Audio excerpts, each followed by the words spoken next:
یہ امام بتا رہے ہیں آپ کو، نظام یزید نے علی اصغر کے گلے پہ تیر چلایا، نظام یزید نے امام حسین کے بدن پہ گھوڑے دوڑائے، نظام یزید نے چادر و چار دیواری کا خیال نہیں کیا۔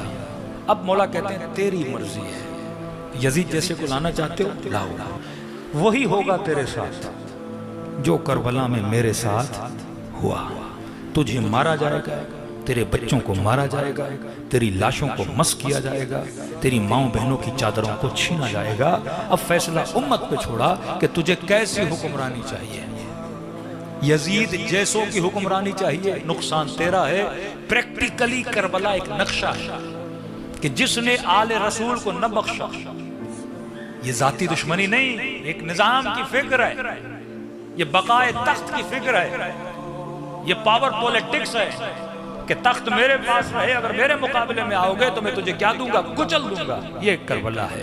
دوسری طرف فکر علی ابن ابی طالب ہے، جو اندھیری راتوں میں اٹھتے ہیں، اپنی پیٹھ پہ بوریاں اٹھاتے ہیں، غریبوں کے دروازوں پہ رکھ کے آتے ہیں، کہتے ہیں اگر کوفے میں کوئی بھوکا سوئے گا تو اللہ علی سے پوچھے گا کہ علی تیری حکومت میں کوئی بھوکا کیسے سویا؟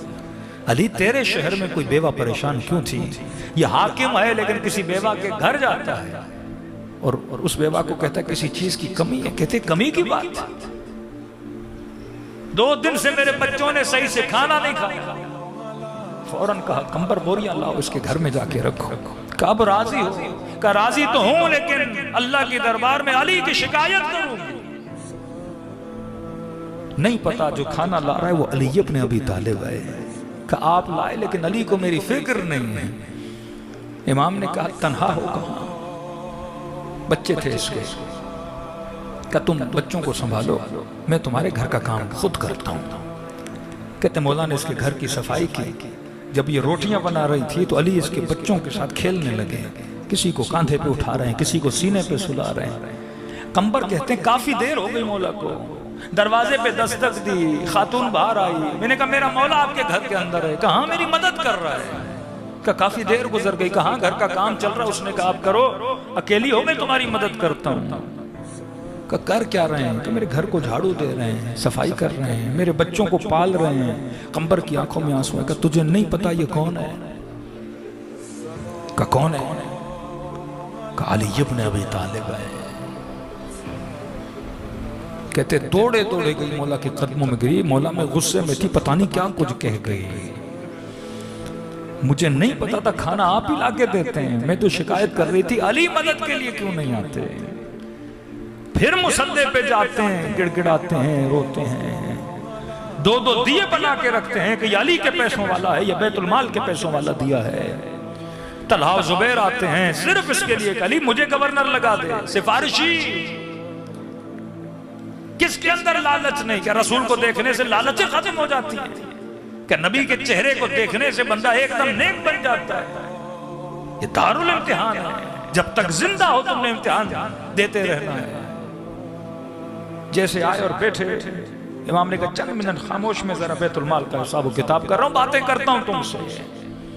خاموش بیٹھے رہے، خوش تھے کہ ہم نے علی کو حاکم بنایا تو آج علی سے کچھ لیں گے کہ بھائی ہم نے ووٹ دیا آپ وزیر اعظم بن جائیں، 2 وزارتیں مجھے دو، 3 وزارتیں اسے دو، اتنا پیسہ مجھے دو۔ یہ لالچ کا سسٹم اور لعنت کا سسٹم۔ کہتے کافی دیر بیٹھے رہے، علی اپنے کاموں میں مشغول رہے۔ جب کام ختم ہوا دفتر کو بند کیا، یا مولا نے دیا بجھا دیا۔ کہتے اندھیرا ہو گیا، علی اندھیرا ہو گیا، بات کیسے کریں؟ ہم نے کہا ٹھہرو میں دوسرا دیا جلاتا ہوں۔ دوسرا جلایا، کہا علی جل تو رہا تھا، اسے بند کیوں کیا؟ کہ نہیں یہ جو تیل تھا یہ لوگوں کے پیسے کا تھا، مجھے پتا ہے تم مجھ سے ذاتی باتیں کرنے آئے ہو، بولو کیا بولنا چاہتے ہو؟ طلحہ نے زبیر کو کہا اٹھو زبیر، یہ علی کا جو موو ہے یہ ہے ہی اسی لیے کہ تم کیا مانگنے آئے ہو مجھ سے؟ میں نے نہیں کہا تھا علی کو حاکم بناؤ، میں نے کہا تھا کہ علی کی عدالت تم میں سے کسی کو برداشت نہیں ہوگی۔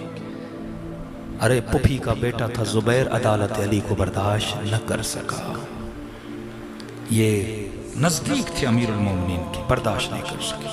آج کہتے ہیں امام زمانہ آئیں آئیں آئیں، وہ ظرف بھی تو بناؤ جو عدالت فرزند علی کو برداشت کر سکے۔ کربلا آئینہ ہے، ہسٹری نہیں ہے کہ سنیں اور روئیں اور چلے جائیں۔ اس کو اپنے زمانے کے آئینے میں اتارو اور اپنے وجود کو دیکھو، کہاں کھڑے ہو اور زمانہ کہاں کھڑا ہے، اور نسلوں کو یہ سوچ دو کہ بیٹا یہ صحیح اور غلط پورے معاشرے میں دیکھ رہے ہو، تم نے کہاں پہ جا کے کھڑا ہونا ہے۔